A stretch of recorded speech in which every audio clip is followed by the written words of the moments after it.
Jumpa lagi bersama saya di DGS Official. Pada kesempatan ini saya akan membahas tentang seri pahlawan nasional Kristiani. Yang pertama adalah Jenderal Urip Sumoharjo.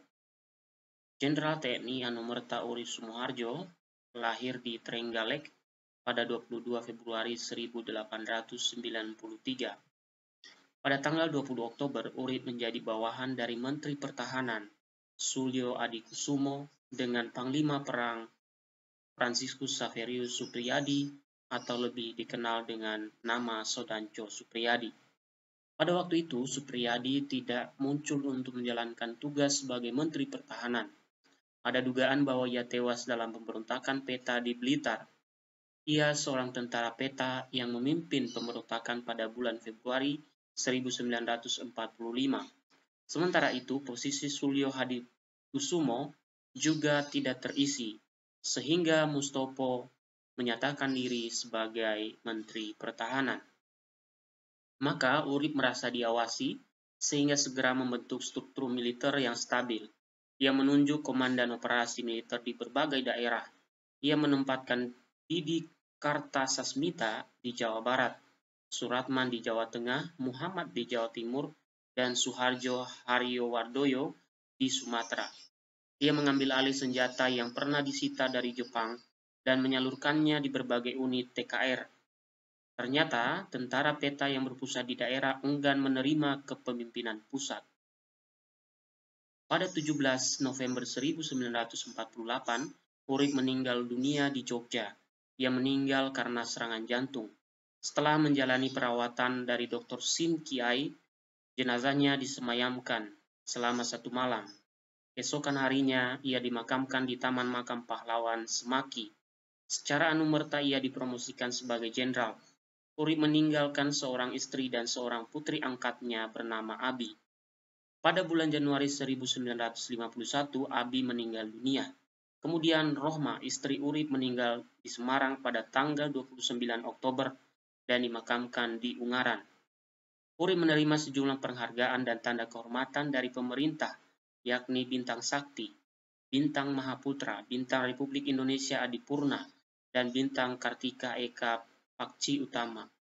Pada tanggal 10 Desember 1964, ia ditetapkan sebagai pahlawan nasional Indonesia sesuai dengan keputusan Presiden. Selain itu, pada tanggal 22 Februari 1964, Akademi Militer Indonesia di Magelang mendedikasikan sebuah tugu untuk Urip. Tugu tersebut menggambarkan Urip sebagai seorang putra Indonesia yang mengagungkan karya daripada kata, mengutamakan dharma daripada meminta. Gereja Katolik pada akademi yang sama juga mempersembahkan sebuah dedikasi untuk Urip sejak tahun 1965. Kedua adalah Maijen Donald Ishak Panjaitan atau sering disingkat DI Panjaitan. Mayor Jenderal TNI Anumerta Donald Ishak Panjaitan atau lebih dikenal dengan nama DI Panjaitan lahir di Balige, Sumatera Utara 9 Juni 1925. Ia seorang penganut agama Kristen Protestan.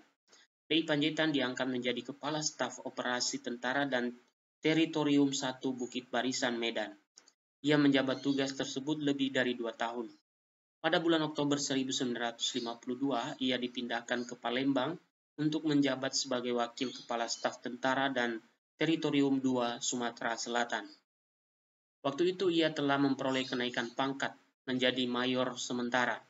Pada bulan Januari tahun 1956, DI Panjaitan memperoleh kenaikan pangkat menjadi mayor. Meskipun demikian, ia tidak puas diri. Ia terus mengembangkan pengetahuannya tentang kemiliteran. Oleh sebab itu, pada tahun 1956, pimpinan Angkatan Darat memberi kesempatan kepadanya untuk mengikuti kursus militer Atase gelombang pertama. Setelah menyelesaikan kursus militer Atase, ia ditugaskan sebagai Atase Militer Republik Indonesia di Bonn, Jerman Barat. Ia bertugas selama 1 tahun di Bonn, Jerman Barat. Pada tahun 1960, ia memperoleh kenaikan pangkat menjadi Letnan Kolonel. Kemudian ia diangkat sebagai Asisten 4 Menteri atau Panglima Angkatan Darat pada tahun 1962.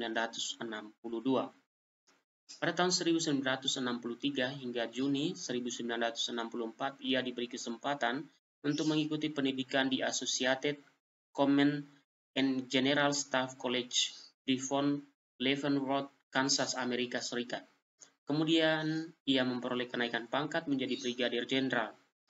Setelah pulang dari Amerika, ia ditugaskan sebagai asisten 4 Menteri Pertahanan hingga 1 Oktober 1965. Berkaitan dengan PKI, DI Panjaitan sebenarnya hendak memberikan perlawanan ketika anggota PKI mendatangi rumahnya. Namun, stengun miliknya macet, sehingga tidak bisa digunakan. Meskipun situasi sangat mencekam, DI Panjaitan keluar dari kamar dan turun menemui gerombolan PKI. Ia mengenakan pakaian dinas lengkap dengan topi yang diapit di ketiaknya. Seorang prajurit dari gerombolan PKI yang melihatnya lantas memberikan sikap hormat, namun tidak dihiraukan oleh DI Panjaitan. DI Panjaitan malah berdoa, sehingga prajurit tersebut memukulnya dan menembaknya. Tembakan dari jarak dekat itu menewaskan DI Panjaitan yang sedang berdoa. Darahnya membanjir dan sebagian isi otaknya tercecer di lantai garasi. Mayatnya dimasukkan ke dalam truk dan dibawa ke markas gerakan PKI di Lubang Buaya. DI Panjaitan meninggal dunia pada tanggal 1 Oktober 1965 dalam usia 40 tahun. Pada tanggal 5 Oktober 1965 bertepatan dengan hari ulang tahun ke-20 ABRI, jenazah mereka dimakamkan di Taman Makam Pahlawan, Kalibata, Jakarta. Berdasarkan Surat Keputusan Presiden RI nomor 111 Koti tanggal 5 Oktober 1965, DI Panjaitan ditetapkan sebagai pahlawan revolusi dan pangkatnya dinaikkan secara anumerta menjadi Mayor Jenderal. Kemudian, yang ketiga adalah Elias Daniel Mogot. Elias Daniel Mogot atau lebih dikenal dengan nama Daan Mogot dilahirkan di Manado, Sulawesi Utara pada 28 Desember 1928. Kolonel Alex E. Kawilarang adalah juga saudara sepupu dari Dan Mogot. Pada tahun 1942, Dan Mogot bergabung dengan Tentara Pembela Tanah Air. Kala itu ia berusia 14 tahun sehingga ia tidak memenuhi syarat jika mengikuti aturan normal yaitu 18 tahun. Ia termasuk angkatan pertama peta. Berkat kepandaian dan prestasi yang diraih selama pendidikan militer, maka pada tahun 1943 ia dipromosikan menjadi pembantu instruktur pembela tanah air di Bali. Setelah Indonesia memproklamasikan kemerdekaan pada tanggal 17 Agustus 1945, Dan Mogot bergabung dengan Barisan Keamanan Rakyat. Kala itu ia berusia 16 tahun dengan pangkat mayor. Ia menjalankan tugas di bawah pimpinan Letnan Kolonel Mufreni, seorang mantan Daidanco Peta dari Daidan 1 Jakarta. Kemudian Dan Mogot dan rekan-rekan mengusulkan pendirian Akademi Militer untuk melatih calon-calon perwira TKR. Usulan tersebut ditanggapi serius oleh markas TKR di Jakarta. Pada tanggal 18 November 1945, didirikan Militer Akademi Tangerang atau MAT. Sebelumnya, pada tanggal 5 November 1945, berdiri pula sebuah Militer Akademi Jogja. Kemudian Dan Mogot dilantik menjadi Direktur MAT pada usia 17 tahun. Pada tanggal 25 Januari 1946 sekitar pukul 14, TKR di bawah pimpinan Dan Mogot berangkat untuk mendahului agar senjata Jepang tidak jatuh ke tangan sekutu. Sebanyak 70 taruna militer Akademi Tangerang dan 8 tentara Gurkha berangkat menuju markas tentara Jepang. Dalam aksi itu ada beberapa perwira yang ikut serta, yakni Mayor Wibowo, Letnan Subianto Jojo Hadikusumo, dan Letnan Sutopo. Setelah melalui perjalanan yang cukup berat karena jalan yang rusak dan penuh lubang dan penuh barikade-barikade, pasukan TKR tiba di depot senjata Jepang di Lengkong sekitar pukul 16. Truk yang mengangkut pasukan TKR berhenti tidak jauh dari gerbang markas tentara Jepang. Pada saat pertempuran pecah, Mayor Dan Mogot segera berlari meninggalkan meja perundingan dan berupaya menghentikan pertempuran. Namun upaya tersebut tidak berhasil, maka ia segera memerintahkan beberapa pasukan Mat supaya menyingkir dan meninggalkan asrama tentara Jepang. Kemudian pasukan Mat masuk ke hutan karet yang dikenal sebagai hutan lengkong. Kadet Mat yang berhasil lolos dari serangan tentara Jepang menyelamatkan diri dengan bersembunyi di antara pohon-pohon karet. Pasukan Mat kesulitan menggunakan karaben Terney karena peluru yang dimasukkan ke magazin tidak pas dan sering macet. Pertempuran itu tidak berlangsung lama karena pasukan Mat bertempur dengan senjata dan persediaan peluru yang terbatas. Namun, pertempuran yang singkat itu membuat Mayor dan Mogot gugur. Mayor dan Mogot terkena peluru pada paha kanan dan dada. Meskipun dalam keadaan sekarat ia masih melakukan perlawanan ketika melihat anak buahnya yang memegang senjata mesin mati tertembak. Ia mengambil senapan mesin itu dan menembaki lawan, sehingga dan Mogot dihujani oleh peluru tentara Jepang dari berbagai penjuru.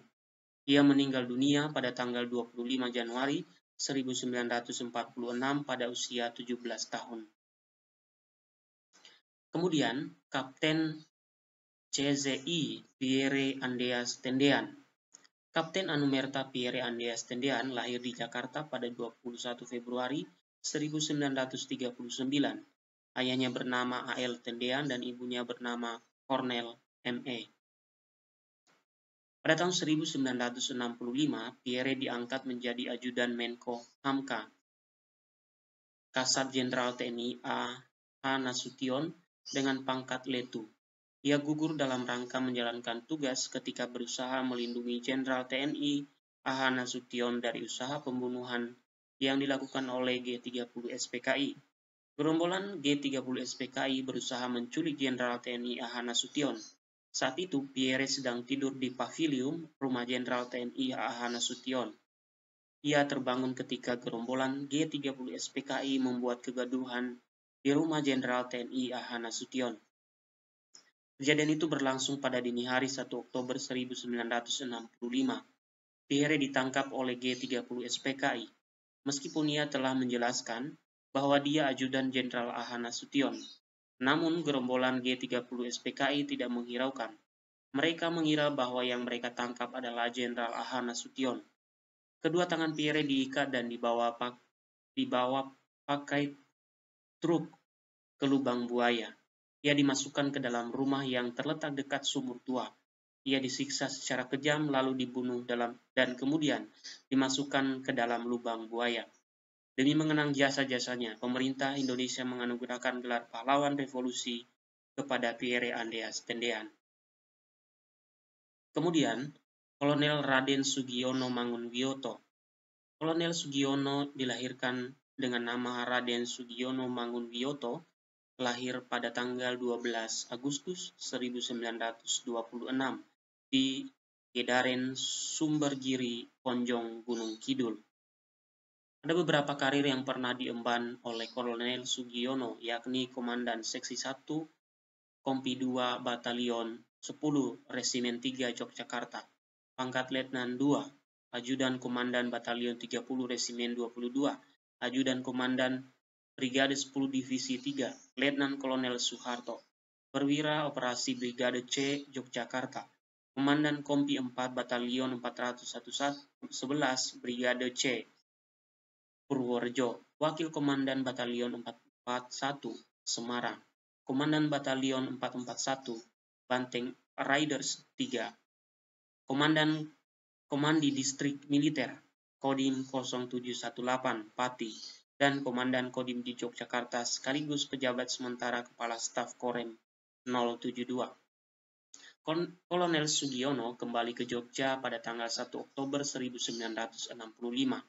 Kemudian, ia menuju markas Korem 072 yang pada saat itu telah dikuasai oleh militer pro-PKI. Ia tidak mengetahui hal itu. Kesempatan itu dimanfaatkan oleh PKI untuk menangkap Letkol Sugiono. Dia diculik dan dibawa menuju Kentungan, kemudian dibunuh. Jenazahnya dimasukkan dalam sebuah lubang yang telah mereka siapkan. Jenazahnya ditemukan pada tanggal 21 Oktober 1965. Esokan harinya ia dimakamkan di Taman Makam Pahlawan Semaki, Jogja.